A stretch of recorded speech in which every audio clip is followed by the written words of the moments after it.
The corresponding relationship, way of contact. All things are the greatest creator, who is not all the things. The finger is human, who is not a finger. The embassies represent their countries, which are not embassies. The scientists are the science, which is not the scientist. The religions exist for the God, who doesn't exist for the religions. If we can understand this, we would understand the corresponding relationship between the greatest creator and human beings. The greatest creator and all things in the universe sense each other. The same frequency is key to the mutual frequency. If we know this, we have found the way to correspond with the greatest creator, the way of communication. If we want to listen to a certain program, we have to turn on the radio and tune to the corresponding channel. If we want to talk with someone, we have to dial his or her number. If we want to communicate or talk with the greatest creator, we have to connect our souls to the psychic energy of the greatest creator. The greatest creator actually does not have a name. Human beings have given some names to the greatest creator for him to be easily identified. The Christians call him Jehovah.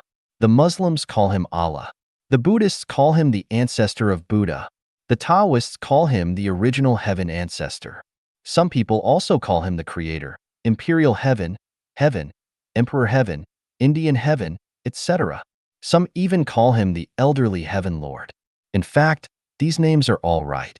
Only if we have the soul and only, amorphous, neutral, mysterious, supremely powerful, wise, impartial, and merciful greatest creator in our heart, it is acceptable no matter what name we give him. Life Chanyuan has summarized the features of the three major religions and called the greatest creator as the Allah, ancestor of Buddha and Jehovah. Here I would like to state solemnly that some people call Sakyamuni, the founder of Buddhism, as the ancestor of Buddha, which is completely wrong. Sakyamuni is just a representative sent by the ancestor of Buddha to the mortal world. If the people called the ministers of the Chinese emperors in the past as the emperor himself, we would be sentenced to death. If some schools of the Christianity, because of the Holy Trinity, call the Jesus as the greatest creator, they are completely wrong. The reason is simple. We don't call our Father as the grandfather. We have understood the corresponding relationship between us and the greatest creator. Then how do we communicate with the greatest creator? To be specific, we communicate with the greatest creator through meditation and pray. Meditation means getting into the deep thinking and imagination by forsaking the psychological activities aroused by the sound, fragrance, taste, touch, and law in the mind.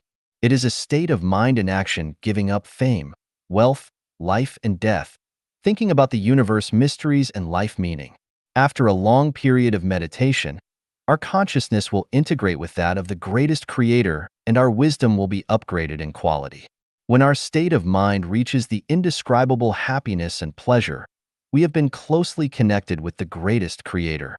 This is the most direct, effective, and difficult way of communicating with the greatest creator. The Zen method, getting out of the earthly mind, in the chapter of Nourishing of Life, is a way of meditation. The second way is pray. We must first understand that human beings exist to serve the greatest creator. The main purpose of our pray is to please the greatest creator. Jesus has told us very clearly about how to pray and what to pray. We just follow his instructions. In general, the pray must be done in piety and should never be performed in a perfunctory manner. The content of the pray must be the gratitude to the greatest creator for its favor, mercy, and support, praise of the greatest creator's wisdom, supreme power, and greatness, followed by your expression of the will to behave in the greatest creator's will without caring about your own success, failure, gain, or loss. Then you have to confess, earnestly, your sins and mistake, and ask for the forgiveness of the greatest creator. Finally, you should ask the greatest creator to steer you onto the right path so that your life can enter the higher life space in the next cycle of life. The pray is concluded by saying that our pray is done in the capacity of Jesus, the Father of human being in the heaven. The pray is an individual, not a social activity. The loud pray intended to be heard by others is hypocritical and useless. The pray must be done quietly without being voiced, because our psychological activities will become a kind of thought wave and emit our wish and mind to the universe, just like EEG and ECG. The greatest creator will receive the wave and respond to us. Besides, because human beings are also part of the greatest creator, we hear our pray represents that the greatest creator hears too. When praying, never have the evil thought and pray for someone's bad luck, for promotions or wealth, for the family splendor, or complain about the greatest creator's impartiality because all these will be heard by the devil and you will really have trouble. The evil thought is not in the same frequency with the greatest creator. Instead, it has the same frequency with the devil. Why do we have to communicate with the greatest creator?